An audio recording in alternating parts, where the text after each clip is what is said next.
Hello दोस्तों, कैसे हैं आप लोग।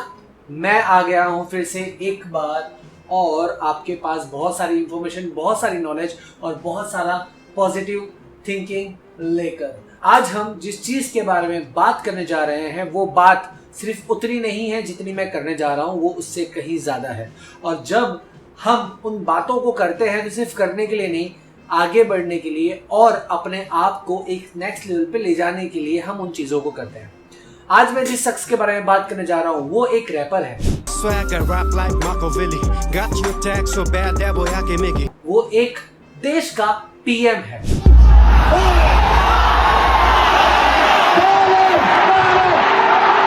जिसने अपनी लिखावट से, अपने सॉन्ग के थ्रू लोगों तक अपनी बात पहुंचाई, आवाज पहुंचाई। आज वो उस देश का पीएम है, प्राइम मिनिस्टर है। और सिर्फ वही नहीं, एक ऐसा इतिहास उसने बनाया जो अपने आप को नेक्स्ट लेवल पे ले जाए। लेकिन उसने खुद को नेक्स्ट लेवल पे ले जाना नहीं, बल्कि अपने देश को नेक्स्ट लेवल पे ले जाने की सोची।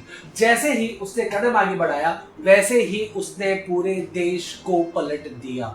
और ये सिर्फ एक शुरुआत है, क्योंकि अगर नए और एजुकेटेड लोगों के पास देश की बागडोर आएगी तो डेफिनेटली चेंज तो आएगा। और पहले ही महीने में उसने पूरी काया पलट कर दी। देखते हैं वो कौन है। अगर आपको उसका नाम पता है तो मुझे जरूर बताइए, वरना थोड़ी देर में मैं आपको बता ही दूंगा। तो इससे पहले हम आगे बढ़े उससे पहले आप मेरे चैनल को लाइक करिए, शेयर करिए, सब्सक्राइब करना मत भूलना। और इस कंटेंट को अगर पसंद आया हो तो प्लीज कमेंट करिए कि आप और किसके बारे में जानकारी लेना चाहते हैं। मैं आगे वो सारी बातें आपके लिए लेकर आऊंगा।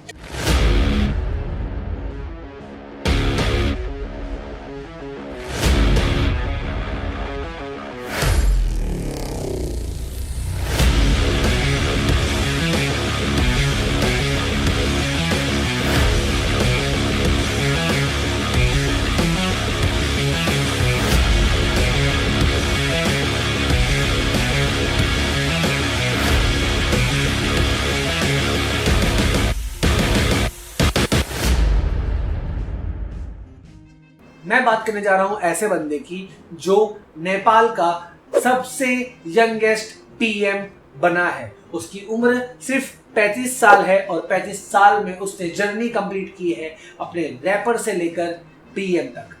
मतलब अगर आप एक रैपर हैं, अगर आप एक डांसर हैं, अगर आप एक फोटोग्राफर हैं और आप देश बदलना चाहते हैं तो जी हाँ, आप बदल सकते हैं। क्योंकि अब वो वक्त आ गया है जहां पे आपको इक्वालिटी मौका मिलेगा। लेकिन उसके लिए चाहिए सही सोच, बोलने का तरीका, आगे बढ़ने की भूख और ज्यादा कुछ नहीं तो कम से कम एक अच्छा विजन जो आपकी आवाज को एक नया मुकाम दे सकता है। और यही काम किया हमारे लीडर ने, जिसका नाम है बलेंद्र शाह और जिसको प्यार से बलेन शाह कहते हैं। बलेन नाम का इनका यूट्यूब चैनल भी है जिसपे 1 मिलियन से ज्यादा फॉलोवर है और बहुत ही अच्छे सॉन्ग्स इन्होंने गाए हैं।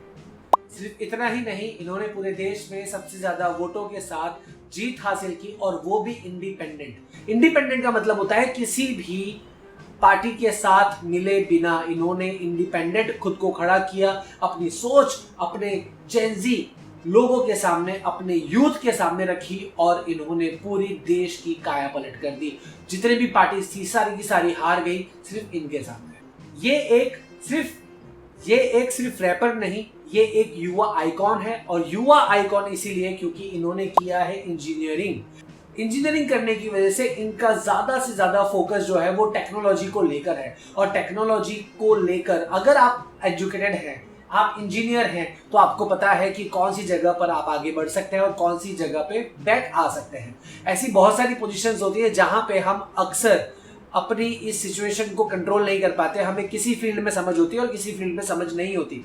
लेकिन एक खूबसूरत बात बताऊं, इन्होंने अपनी एक्सपर्टीज अपने पास रखी और दूसरी एक्सपर्टीज के लिए इन्होंने अपनी एक बेहतरीन टीम बनाई है। जैसे आप देख सकते हैं कि इनकी टीम के अंदर फाइनेंस मिनिस्टर जिन्होंने 25 साल स्पेंड किया है वर्ल्ड बैंक के अंदर, हेल्थ मिनिस्टर ट्रेंड जो हैं AIIMS दिल्ली से पास आउट हैं, द होम मिनिस्टर जो हैं वो डिजास्टर रिलीफ NGO के एक बहुत ज्यादा और बहुत ही एक्सपीरियंस पर्सन है। लगभग 5 से 15 के बीच में मिनिस्टर्स जो इनकी टीम में हैं वो एक फीमेल्स हैं।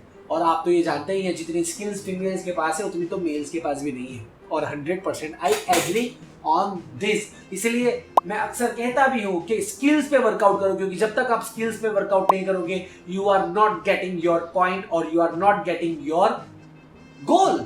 आप सोच रहे होंगे कि पीएम बनने के बाद इसने किया क्या होगा। तो भैया सबसे पहले इसने जितने भी होम मिनिस्टर्स थे, जितने भी दूसरे मिनिस्टर्स थे, उन सारे मिनिस्टर्स के ऊपर इंक्वायरी बिठाई। और इंक्वायरी बिठाने के बाद बहुत सारे ऐसे मिनिस्टर हैं जो इन्वेस्टिगेशन के अंदर आ गए हैं, और बहुत सारे ऐसे लोग हैं जिन्होंने झोल झपाट करके नेपाल को गिराने की कोशिश की थी। आज उनसे लड़के उनको निकाल के ये आगे बढ़ रहे हैं और ऑन द प्रोग्रेस लाइनअप के तौर पे ये लोग आगे बढ़ने की कोशिश कर रहे हैं। सबसे पहला मूव ये इन्होंने किया कि कोई भी पॉलिटिकल सवारी निकलती है, इंडिया में आप देखते ही हैं कि जब सवारी निकलती है तो ट्रैफिक ब्लॉक हो जाता है, रोड ब्लॉक कर दिया जाता है और उससे पुलिस वालों को भी परेशानी होती है। लेकिन इन्होंने क्या किया, इन्होंने वो नियम ही निकाल दिया। कोई भी गवर्नमेंट ऑफिसर या कोई भी पॉलिटिशियंस अगर रोड से निकलेगा तो भैया रोड ब्लॉक किए नहीं जाएंगे, उनको भी वेट करना पड़ेगा on the signals, because of this is the educational person का स्टेप है। और आपको पता ही है जो एजुकेटेड होता है वो कैसे कैसे स्टेप्स लेता है। ये सबसे पहला मूव था। दूसरा इनका जो सबसे बड़ा मूव था कि भैया इन्होंने प्राइवेट स्कूल्स ही बंद कर दी। कंपलसरी आपको गवर्नमेंट स्कूल्स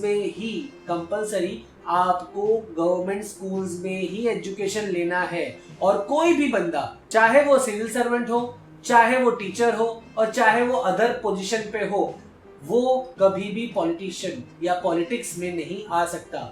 जो पॉलिटिक्स कर रहा है या पॉलिटिशियन बना हुआ है वो सिर्फ पॉलिटिक्स का ही काम कर सकता है, वो दूसरा धंधा नहीं कर सकता। मतलब आपको आपकी एक्सपर्टीज पे वर्कआउट करना पड़ेगा। आप अगर टीचर अच्छे हो तो सिर्फ टीचिंग करिए, पॉलिटिशियंस हो और अच्छे लीडर बन सकते हो तो आप सिर्फ पॉलिटिशियन और लीडर के ऊपर फोकस करिए। और सही बताऊं, सबसे बेस्ट चीज जो मुझे लगी एजुकेशन को लेके वो ये थी कि 5th स्टैंडर्ड तक आपको एग्जामिनेशन देने की जरूरत नहीं है। आप सिर्फ और सिर्फ बेसिक चीजों के ऊपर ज्यादा लोड दीजिए, उनको ज्यादा एजुकेट करिए, उनकी स्किल्स को पहचानिए और जिस स्किल्स में वो बिलीव करते हैं उस स्किल्स के अंदर आप इसको आगे वर्कआउट करिए। जॉब, सबसे बड़ी प्रॉब्लम जो है वो है यूथ के लिए जॉब, और नेपाल के इस पीएम ने ये कर दिखाया, क्योंकि बहुत ज्यादा जॉब अपॉर्चुनिटीज अपने यंगस्टर्स को इन्होंने प्रोवाइड की है। अब उन्होंने वो वादा भी किया है और उसका प्रोसेस भी इन लोगों ने शुरू कर दिया है। जो लोग सोशल मीडिया पे एक्टिव होते हैं, दो तरीके से एक्टिव होते हैं, एक खुद को बहुत वाई बताने के लिए और एक जो लोगों को सच्चाई दिखाते हैं। मुझे लगता है कि ये पीएम जो है वो दूसरे तरीके का पर्सन है। ये सोशली एक्टिव भी है और सोशल मीडिया पर भी एक्टिव है, बिकॉज ऑफ सबसे ज्यादा टाइम कंज्यूम रोड पे होता है जब इनकी रैली निकलती थी। और दूसरा जो एजुकेशन को लेके, क्योंकि अगर यूथ पढ़ेगा ही नहीं तो भैया यूथ तो यही करने वाला है।